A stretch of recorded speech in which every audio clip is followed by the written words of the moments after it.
Ya, ahí. Ahora sí, estamos entonces en la revisión ya del último ensayo, que es la novena jornada de la prueba de ciencias sociales, ¿ya? Vamos a revisar las primeras 24 preguntas que corresponden al eje de formación ciudadana, y entonces las vamos leyendo y vamos haciendo la revisión en cada una de ellas, ¿ya? Aquí entonces, no estoy viendo a todos los que están. Le voy a pedir a don Lucas Miranda, si es que está por ahí. Don Lucas, ¿cómo está? Bien, bien, ¿y usted? Muy bien, excelente. Ayúdame por favor con la pregunta número uno. ¿La alcanza a ver, cierto? ¿Vale? Sí, sí alcanzó. Eh, Ahora sí. Según un estudio del Banco Central, los inmigrantes están llegando en un momento clave desde el punto de vista demográfico. La población chilena se está envejeciendo y la tasa de fecundidad está más acorde a la de los países desarrollados. La fuerza de trabajo nacional ha aumentado sus años, mientras los inmigrantes que llegan tienen una mayor fracción de su población en edad de trabajar. Según lo planteado por el Banco Central, ¿qué factor biodemográfico contribuye la inmigración de los últimos años en Chile? Muy bien, esta pregunta estaba relativamente fácil. Es una pregunta que está dirigida a las transformaciones demográficas y económicas que está viviendo nuestro país, y demográfica en el sentido porque se hace alusión a el envejecimiento de nuestra población. Si bien nosotros no somos un país desarrollado, nuestras tendencias demográficas nos asocian más bien a los procesos que están ocurriendo en los países que son más desarrollados y que tienden al envejecimiento de la población. Las personas tienden a tener cada vez menos hijos, si es que tienen hijos, las mujeres han ingresado a la fuerza del trabajo y las personas tienden a vivir mucho más, por lo tanto la esperanza de vida ha aumentado. Eso lógicamente es muy positivo, las personas viven más y mejor que antes, pero también acarrea una situación que es compleja y que tiene que ver con que esas personas, mientras más viven, se supone que tienen que depender económicamente de alguien, y como ya están en una edad avanzada, no pueden trabajar, entonces significa que son población económicamente dependiente o pasiva. Eso significa que dependen del Estado o de otra persona que los tenga que subvencionar. Eso es una situación dificultosa para cualquier país. Un país que envejece significa que su fuerza laboral comienza a disminuir gradualmente. Eso, si lo comparamos entonces con el fenómeno de la migración o de la inmigración, va a generar obviamente dinámicas que son particulares para nuestro país. Revisemos la alternativa, ¿ya? Aquí la alternativa correcta era la B, disminuir el efecto del envejecimiento en la fuerza laboral. Precisamente la inmigración tiene esa función, disminuye el efecto del envejecimiento de los trabajadores. Eso significa que las personas que vienen inmigrando hacia nuestro país, por lo general, corresponden a una población que tiene una edad en edad laboral. La edad laboral se entiende como entre los 15 y los 60 años, ¿ya? Y la fuerza o la mayoría de la población que inmigra hacia Chile es precisamente ese grupo de población, mayoría masculina, entre los 15 y los 60 años de edad, es decir, está con posibilidades de trabajar. Y eso significa que en el promedio general genera una tendencia positiva al aumento de la población económicamente activa en nuestro país. Por eso la alternativa correcta era la B.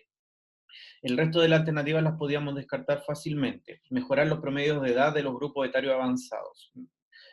No está haciendo referencia a la población inmigrante, ni al problema que se genera a partir de eso, ni mucho menos esperamos que los grupos etarios avanzados mejoren su promedio de edad.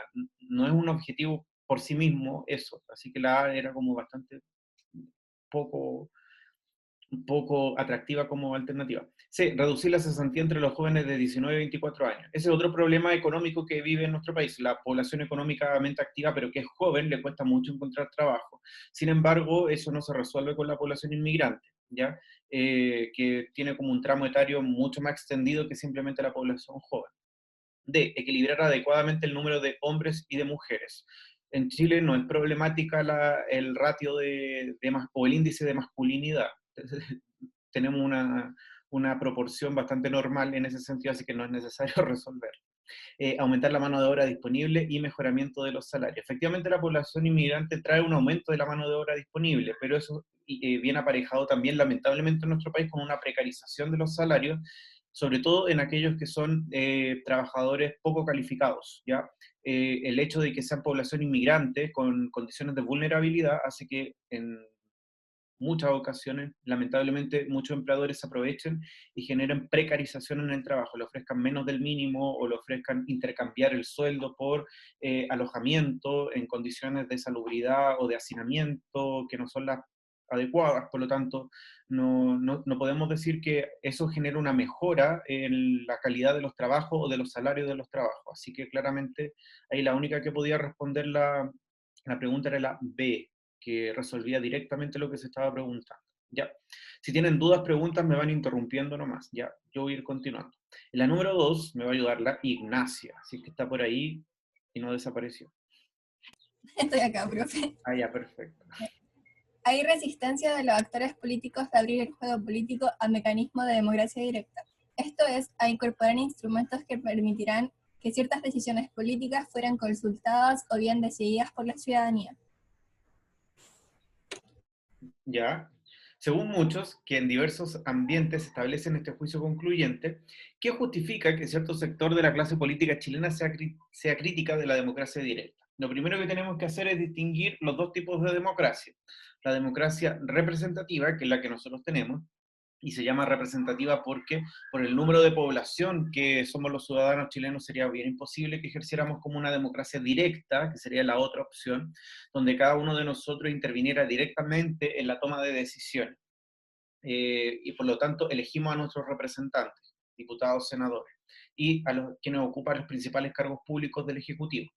Sin embargo, también tenemos la democracia directa que funciona en algunos países, ya que son con una población mucho más limitada o que se subdividen en entidades subnacionales, cantones, estados, provincias, que también tienen una población más reducida y que tienen un sistema de democracia directa, ya donde se le consulta directamente a los ciudadanos que voten por determinadas problemáticas que afectan a la sociedad.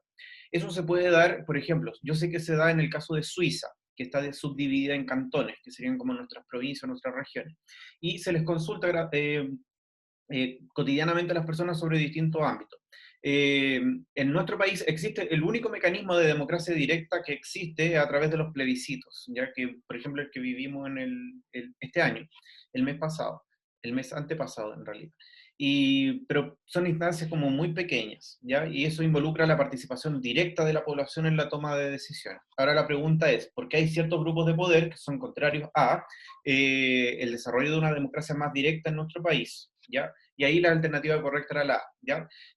Porque involucrar a la ciudadanía en más procesos de participación vinculante. Vinculante significa que la decisión que se toma en esa votación es obligatoria para el jefe de Estado, ¿ya? No es como una consulta, donde se le hace una consulta a la población y el jefe de Estado decide si lo obedece o no. No, cuando es vinculante significa que lo que se decide en las urnas es lo que se hace, ya como en el plebiscito de octubre. El 80, 79 o 78% votó porque sí hubiese una nueva constitución, por lo tanto, sí tiene que existir una nueva constitución. El proceso fue vinculante.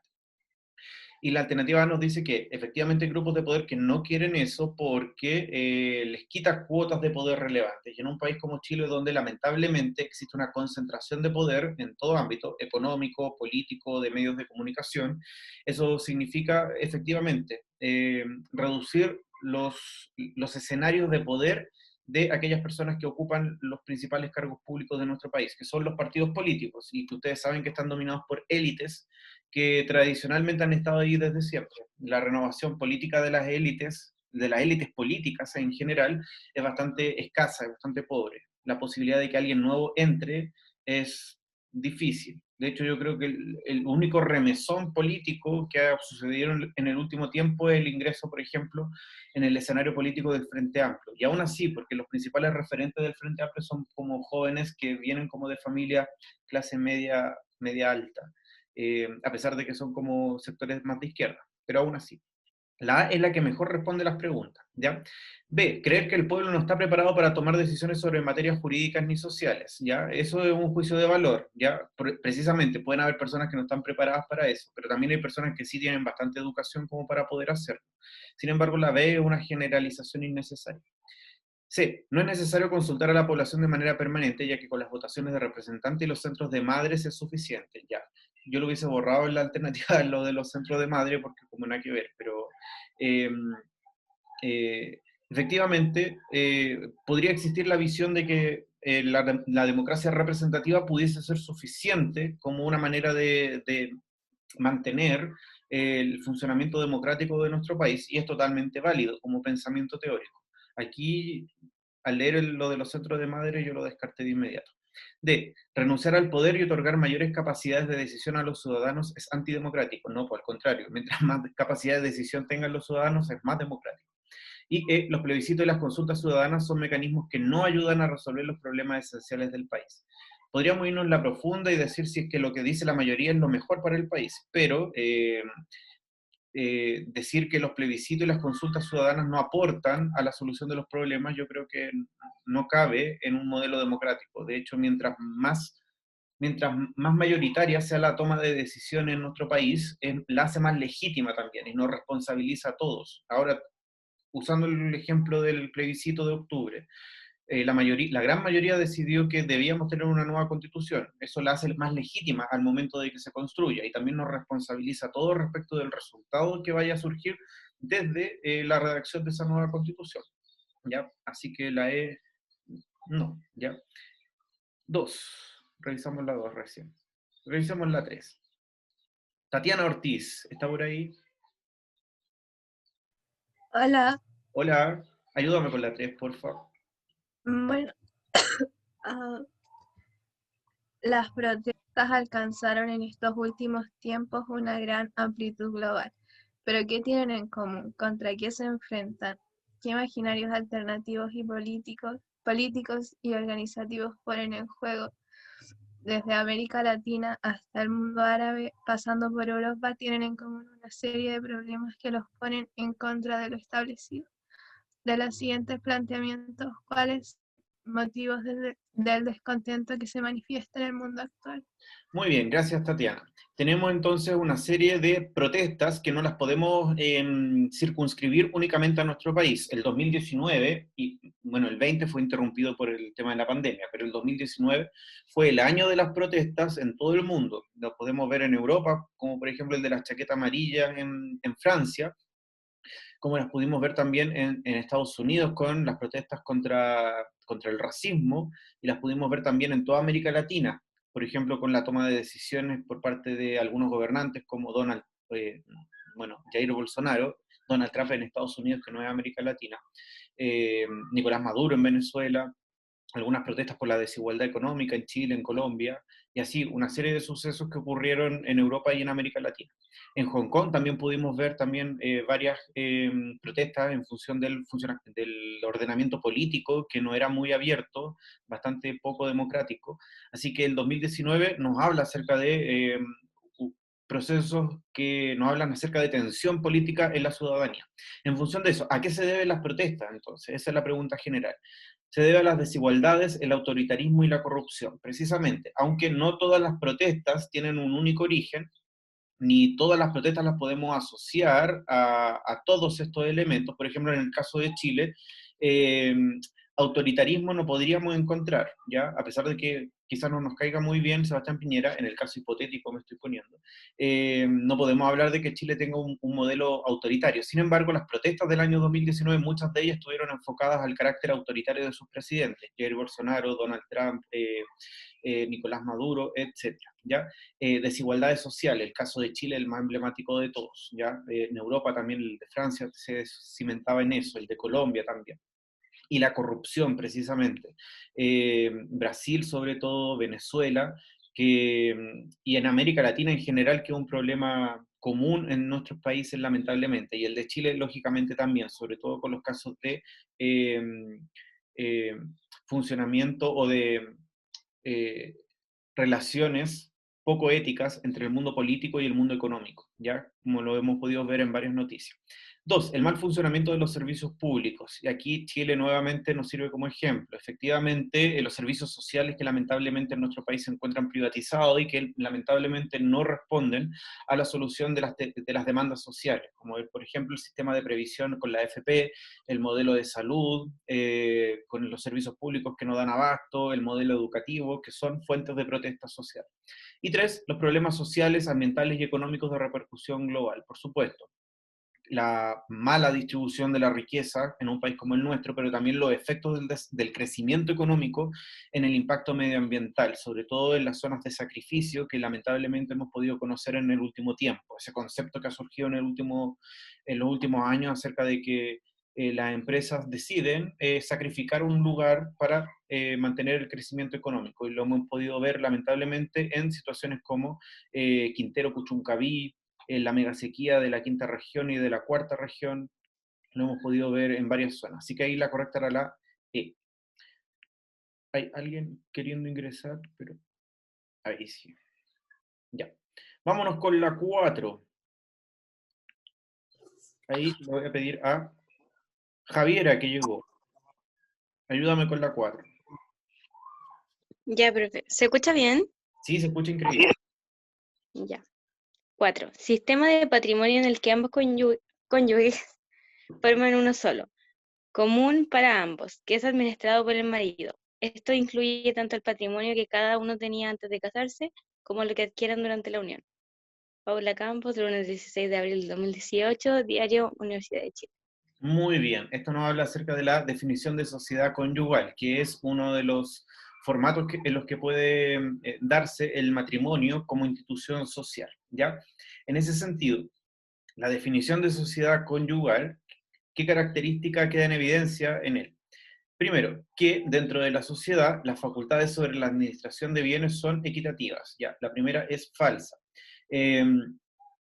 A pesar de que el matrimonio uno lo define como la unión libre de dos personas, hombre y mujer, establecido por la Constitución, eh, lamentablemente en nuestro país todavía es un reducto de una sociedad patriarcal, ¿ya? El matrimonio, si bien tiene distintos formatos, porque también puede ser con separación de bienes, pero el formato de sociedad conyugal establece que el administrador de los bienes de un matrimonio es siempre la figura masculina. Por lo tanto, no hay una facultad equitativa en la administración de los bienes. Y eso es lamentablemente una situación que no se ha resuelto en la actualidad. Así que la 1 no puede ser. 2, que el patrimonio dentro de la sociedad conyugal puede incrementarse. Por supuesto, ¿ya? Un matrimonio puede partir con cierto patrimonio y a lo largo del camino cualquiera de los dos puede ir aumentando su patrimonio y eso significa que va incorporándose a la administración conjunta. Por lo tanto, la 2 es totalmente factible. Y 3, que el matrimonio en materia de venta de los bienes patrimoniales actúa en todo aspecto por separado. Por supuesto que no. El hecho de que sea una sociedad conyugal hace que los patrimonios se unan. ¿Ya? El patrimonio del hombre y de la mujer se fusionan y quedan de manera indivisible pertenecientes a ambos, con administración del marido, en este caso de la figura masculina. El hecho de que la sociedad conyugal sea una forma de matrimonio hace que precisamente el patrimonio de cada uno por separado se termine fusionando y ya no se conciba de manera individual, sino que de manera conjunta. Por lo tanto, ahí la única real, la única verdadera, era la premisa 2. Por lo tanto, la correcta es solo A. A, solo 2, ¿ya? Profe, Dime. una duda. ¿Y si dentro del matrimonio una persona, no sé, compra una casa, un terreno, lo que sea, y lo pone a su nombre, igual tiene que compartirlo con el... O sea, igual tiene que administrarlo el esposo? Sí. Si está en sociedad conyugal, sí. Depende, por eso te preguntan, bueno, en el hipotético de que tú te vayas a casar, te van a preguntar, ¿cómo se quiere casar? En el civil, obviamente, por sociedad conyugal, con separación de bienes. Hay un tercero que no recuerdo cuál es, pero te preguntan el formato en el que tú te quieres casar y tú libremente puedes escoger cualquiera. Pero hay gente que prefiere como con sociedad conyugal, que era lo más tradicional antes. Hoy día existe la posibilidad de que tú te cases con bienes, separación de bienes, y eso significa que, por ejemplo, en el caso de que tú te compres una casa, esa casa siempre va a ser tuya, aunque esté a tu nombre, ¿ya? Aunque estés casada también. y la vas a administrar tú. Pero si te casas en sociedad conyugal, aunque tú la compres, aunque esté a tu nombre, esa casa forma parte del patrimonio de la sociedad conyugal porque tú perteneces a la sociedad conyugal. Eso, Gracias, profe. ya. Número 5. ¿Quién está por ahí? Voy a mirar. Fairi, que no está nunca. O capaz que no esté y esté solo conectado. Aló. Hola, Fairi. Ya, ayúdame con la pregunta 5. Ya. La imagen expone con claridad uno de los problemas visibles de Chile y Latinoamérica, y que para los gobiernos de turno ha constituido un problema de difícil solución. Se está frente a zonas deprimidas en lo social y económico. Según lo indicado, ¿cuál es el principal problema experimentado en la vivencia de este fenómeno de instalación urbana? Muy bien, gracias, Fairi. Ya, aquí yo tuve algunos problemas con las alternativas. Yo la había revisado antes esta pregunta. Revisemos, ¿ya? Alternativa A. La pregunta es, ¿cuál es el principal problema experimentado en la vivienda de este fenómeno de instalación urbana? A. Lo improbable de que este grupo logre un subsidio para una vivienda definitiva, ¿ya? No es tan improbable, de hecho el Estado establece muchos subsidios para el establecimiento de vivienda definitiva. Problemas anexos, que las viviendas no son lo suficientemente grandes, que están ubicadas en malos lugares, que siguen siendo caras, muchos problemas asociados, pero no es improbable, de hecho es bastante probable que existan en todos los países de América Latina subsidios por parte del Estado para facilitar la adquisición de vivienda, así que la A no podía ser. B. La segregación que afecta a miles de ciudadanos urbanos que no poseen viviendas. Aquí tengo un problema porque la B me parece que podría ser correcta. Uno de los problemas muy visibles es el tema del allegamiento, el hecho de que muchas personas no tengan la capacidad de poder adquirir una vivienda o los medios económicos para adquirir una vivienda, y eso significa que muchas familias viven en hacinamiento o en condiciones de allegamiento donde viven con otras familias. Entonces, dentro de una única unidad habitacional viven muchas familias o unidades familiares, ¿ya? Y eso es problemático, así que la B podía ser. Sí, la ausencia de servicios básicos como agua potable, alcantarillado y pavimentación. Aquí radica mi problema porque aquí ponen una fuente, ¿ya? Y la fuente dice, salimos pacíficamente si nos dan soluciones de vivienda. Está escrito con falta de ortografía y todo, pero el hecho de que aparezca la fuente me parece un poco contradictorio. Si hubiese sido por análisis de fuente, yo habría contestado la B, precisamente porque muchas familias, para poder combatir el tema de la falta de vivienda y el problema del allegamiento, realizan tomas, ¿ya? Forman campamentos que se ubican generalmente en las zonas periféricas y que se encuentran totalmente segregadas, ¿ya? Así que, bueno, ahí creo que no... La B y la C no son lo suficientemente antagónicas como para poder discriminar a ambas, ¿ya? A pesar de que la guía mencionaba como correcta la C. Si se confundieron con la B, lo encuentro totalmente factible. De hecho, hasta yo me habría confundido. D. La dificultad de asistir a los trabajos generalmente alejados de su vivienda. Probablemente, sí, pero no es una consecuencia directa de lo que se está preguntando, ¿ya? La D, si bien es correcta, podría ser correcta, se enfoca como en un detalle que no tiene relevancia respecto del contexto que se está dando.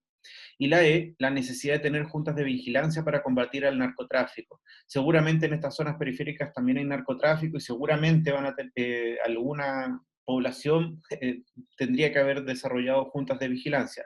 Pero al igual que la D, es una consecuencia demasiado indirecta y que no se relaciona con el contexto de lo que se está preguntando. Ya.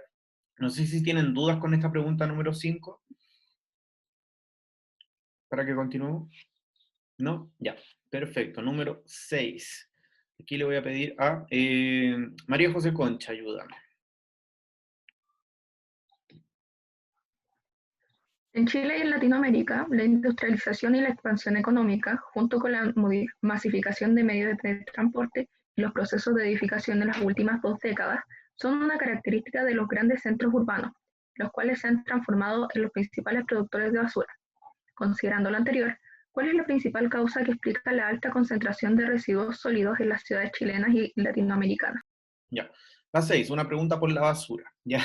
¿Por qué se acumula tanta basura en lugares de América Latina?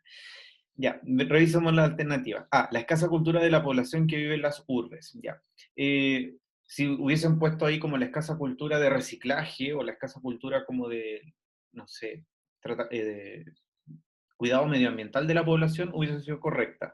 Pero la escasa cultura, que se refiere como a la cultura en general, es una generalización demasiado excesiva, por lo tanto la A no corresponde.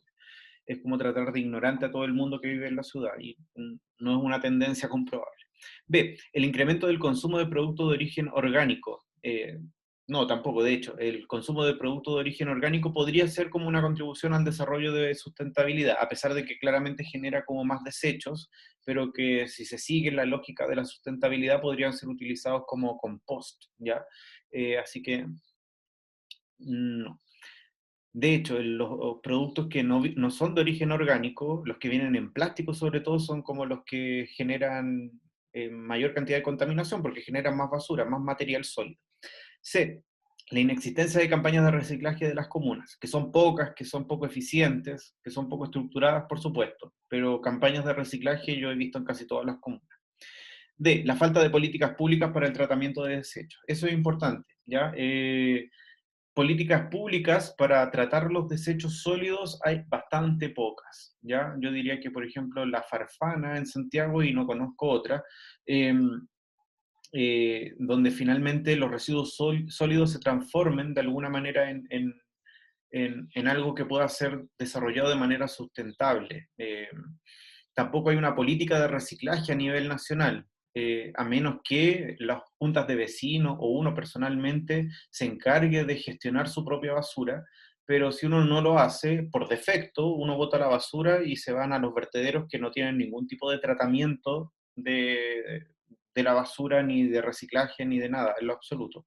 Así que ahí claramente la D es la correcta. Y la E, la pobreza de la marginalidad urbana, gran productora de basura. Todo el mundo produce basura, no solamente los pobres. Esa es una alternativa un tanto discriminadora. ¿Ya? 7. Ayúdenme. Benjamín Purán. Si es que está. Al parecer no está. Mitzi, que llegó recién. ¿Está por ahí? Hola, profe, ¿se escucha? Sí, se escucha perfecto. Ya. Voy. Ya. Si nos interesa que las personas tengan la oportunidad de trabajar, su relación de disminuir con ellos divorcios, el Estado chileno debería generar espacios en la salud pública para esas intervenciones y formar profesionales en esa temática. Según datos desde el año 2016, el número de parejas con hijos que se divorcia ha aumentado de manera significativa.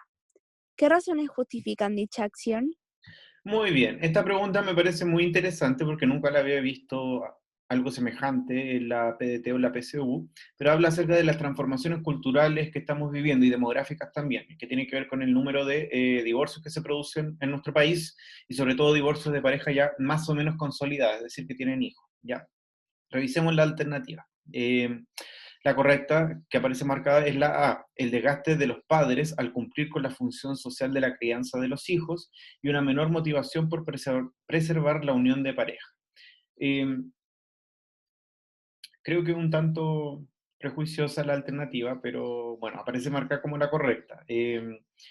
No sé si todo el mundo es renuente a cumplir con la función social de ser padres. Yo diría que las generaciones millennial en adelante y centennial quizás tienen menos interés en ser padres, pero cumplir con la función social de ser padres una vez que uno ya lo es, yo diría que existe al revés, una mayor conciencia de las nuevas generaciones de la relevancia que involucra el ser padre y de las responsabilidades que eso conlleva, y eso hace que también opten por la válida opción de que no quieran tener hijos, ¿ya? Yo diría que la responsabilidad de la paternidad son menores en la generación antigua, sobre todo la responsabilidad paternal en el rol masculino, en la gestión de la crianza de los hijos. Por eso me parece un tanto discriminadora al respecto. Y una menor motivación por preservar la unión de la pareja. Efectivamente, las relaciones hoy día son más líquidas que antes. Existe también mayor libertad respecto de cómo uno lleva su vida sentimental.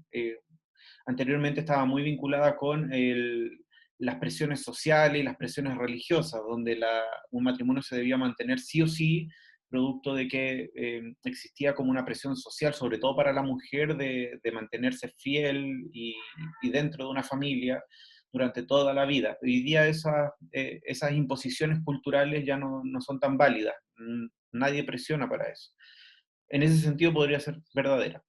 B, los conflictos conyugales, sobre todo la imposibilidad de obtener casa propia y tener que vivir de allegados. Ya, esa es una generalización. Efectivamente, existen personas que lamentablemente ven afectadas sus relaciones sentimentales producto de que tienen problemas económicos por las malas políticas públicas de vivienda, etcétera, pero no es un problema tan estructural como para que sea la explicación de eso. C, la debilidad de la Iglesia Católica, que con más frecuencia pone menos trabas al divorcio, permitiendo separaciones que no son sancionadas socialmente. La Iglesia Católica no permite el divorcio, pero es efectivo de que la Iglesia Católica se ha ido debilitando en el último tiempo en términos de relevancia social, así que, claro, la Iglesia podrá decir que el divorcio es malo, pero, pucha, podrá decirlo. Más allá de eso, ¿qué más puede hacer? D. La no valoración del matrimonio como una institución sólida por la sociedad, por lo tanto los jóvenes optan solo por la convivencia. A mí me convence más la D, la verdad, yo habría contestado la D. El matrimonio en la actualidad, el matrimonio como institución, no el vínculo sentimental entre dos personas, es lo que ha ido como en desuso en la actualidad, producto de que el matrimonio, entendido simplemente como un contrato en términos jurídicos, es cada vez más... es cada vez menos relevante en realidad. Lo que hoy día se valora de una relación sentimental es precisamente eso, el vínculo emocional entre dos personas, más que la unión jurídica entre ellos dos. A mí me convence más la de la verdad. La E, el cambio en la mantención del hogar desde hace unos años, desde lo exclusivo masculino a lo exclusivo femenino. Lógicamente, no. ¿Ya? Efectivamente, hay más participación de la mujer como fuerza laboral y efectivamente los hogares uniparentales son liderados principalmente por mujeres, pero no es exclusiva la mantención del hogar femenina en la actualidad. De hecho, principalmente los jefes de hogar tienden a ser hombres. ¿Ya? En el caso de los hogares bipaternales, es el hombre el que generalmente aporta con una mayor cantidad de dinero y por lo tanto estadísticamente se considera como el jefe de hogar. Así que por eso las 7, bueno, ahí yo habría estado entre la A y la D, pero la correcta según el informe es la A, ¿ya? ¿Alguna pregunta, duda al respecto? ¿No? Ya. Revisemos la 8. No, perfecto. Revisemos la 8 entonces. Diego Soto, ¿está por ahí? Sí, profe. Ya, ayúdame con la 8. El estado excepcional constitucional de catástrofe está regulado en la Constitución Política y es declarado por el Presidente de la República mediante un decreto supremo firmado por los ministros del Interior y Defensa. Los acontecimientos que motivan su declaración pueden ser variados y de amplio alcance, cubriendo sismos, tsunamis, inundaciones, sequías o epidemias. Pandemia de COVID-19. Ya. ¿Qué ocurre cuando dicho estado de excepción es declarado? Ya, estaba fácil, ¿ya? La alternativa correcta es la B. Cuando un estado de excepción es declarado frente a un estado como de catástrofe, como el que vivimos en la actualidad, y como el que de hecho hace poco Sebastián Piñera anunció que se extendía por 90 días más, es decir, vamos a cumplir casi un año de estado de excepción de catástrofe, se pueden restringir las libertades de locomoción, como por ejemplo los viajes interregionales, que hoy día están limitados sobre todo en en las comunas que se encuentran en fase 1 y 2. Así que efectivamente se puede limitar la libertad de locomoción y también en los toques de queda, ¿ya? Aunque yo veo que no es muy estricto el toque de queda, pero legalmente está restringido.